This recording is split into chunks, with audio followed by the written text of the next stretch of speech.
So last time we talked, Autumn Kealoha, the heir of my legacy challenge, welcomed her newborn son, Sage Kealoha, into the world, alongside her wife, Shanna Kealoha, and introduced him to the Volkov family, while her sister, Nicole Volkov, contemplated whether or not to finally tell her family about her engagement to Caleb Vitor, and her parents, Alexis and Kristopher Volkov, left for a romantic Mount Komorebi getaway. Once the two lovebirds arrived at their Mount Komorebi vacation home, they immediately got settled in, heading to the kitchen to cook a healthy, romantic meal together. The two of them were really looking forward to this trip. They were going to go skiing, sledding, rock climbing, they were going to go out to fine restaurants, maybe a few festivals, and woohoo a lot. They could make loads of noise and do it all over the house, as if they don't do that anyways. All in all, they were planning on having lots of fun and to make the most out of it. Have you seen Chris's face on a police poster? Well,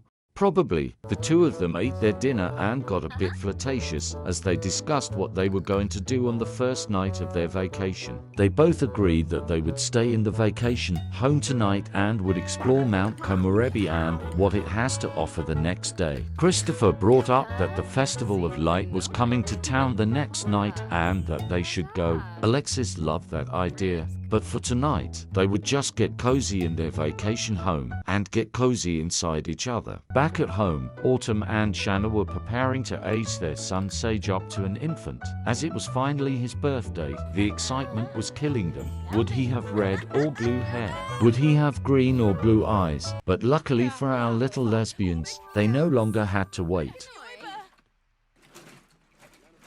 Upon aging up, Sage was given the contract, and now it's time to see what he looks like.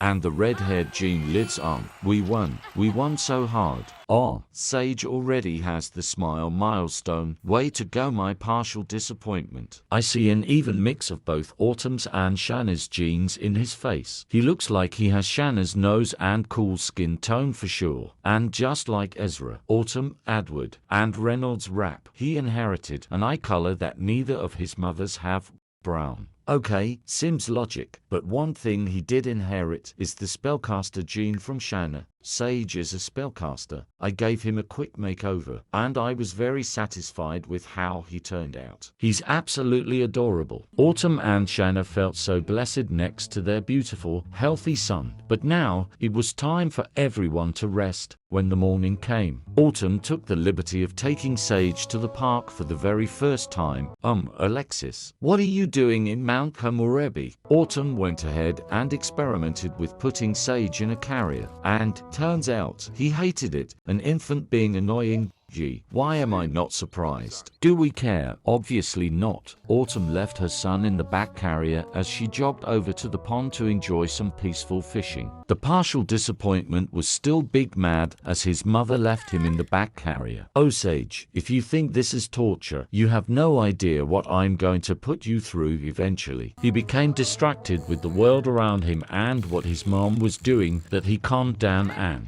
stopped crying. See how you were being dramatic for nothing. I'll really give you something to cry about. This was great. Just one day in and Autumn was already in love with motherhood. She loved her perfect, adorable son. She just hoped he would always know that. Alexis and Chris were great parents to her when growing up, but she felt like there were some things that they could have improved at. Autumn was going to strive to be the best mother she possibly could, especially if Sage was bound to be her only child. Or living child. He was getting a bit fussy, so she put him down on the sand, near the water, because that's smart. She's a new mum. She's trying, I think, as much as she loved being a mother. She couldn't help but feel a bit overwhelmed. There was so much she wanted to do with Sage and so much she wanted to show him and teach him, but she had no idea where to start. And then she remembered that he's a spellcaster. Spellcasting kind of scared Autumn. She wanted nothing to do with her werewolf gene and didn't know how she would feel about her child practicing magic. But she had to trust that her wife Shanna would train him properly whenever the day came. Speaking of Shanna and spellcasting, she was taking advantage of the time away from the baby and went back to the magic realm, only to be ambushed by a fellow spellcaster. My goodness, we really need to get rid of that cursed Shanna girl. After she whooped that one spellcaster's ass, she got jumped by a second spellcaster. Glitches and all. You're a man beating on a woman who just had a baby. That's just wrong. And now, another spellcaster is jumping her. Is anyone going to do anything to stop this? She beat everyone's ass and they still wanted the smoke. Now they're playing rock, paper, scissors. This community is weird. Shanna quickly dipped and headed for Caster's alley so she wouldn't get jumped again, in fear of someone sneaking up on her. She bought what she needed in a hurry before heading back home. She bought a new broom and decided to take it for a spin. Oh girl. I think it was safe to say that Shanna was not having a good day, but Alexis and Chris definitely were. After a morning of snowboarding and woohoo, the two were preparing to head down the mountain to the Festival of Light and appreciate Mount Komorebi's culture. Both Alexis and Chris knew close to nothing of Mount Komorebi's culture, but they were eager to learn. They first headed over to the vending machines to purchase the traditional festival attire before making wishes at the Tanobata tree. They both made very specific wishes, and even though Kristopher had developed a fear of fire from all of the times he'd accidentally set the kitchen on fire, he still joined his wife to cozy up next to it. Ladies, if he wanted to, he would. Edward, your parents are on vacation. Such a selfish Oompa Loompa. Alexis and terrified Kristopher watched the fire and the dancers for a while before buying some snacks from the taiyaki stand.